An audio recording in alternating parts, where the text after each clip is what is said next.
ভালো করে ধুয়ে রাখা কড়াইশুঁটি, কাঁচা লঙ্কা, আদা আমি পেস্ট করে নেবো। পেস্ট আমাদের হয়ে, এবার গরম তেলে মুড়ি ফোড়ন দিয়েছি, এবার এই পেস্ট আমি দিয়ে দেবো। নুন, চিনি, ঘরে ভেজে রাখা ভাজা মশলা, হলুদ গুঁড়ো, এগুলো আমি সবাই দিয়ে দেবো।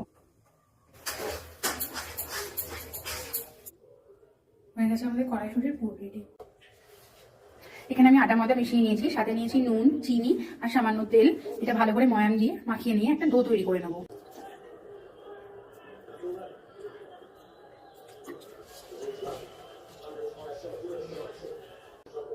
ডো আমাদের রেডি হয়ে গেছে।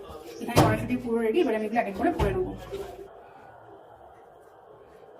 পুর ভরে আমাদের সব রেডি করা হয়ে গেছে। এখানে এবার গরম তেলে ভাজলেই হয়ে যাবে গরম গরম কড়াইশুঁটির কচুরি।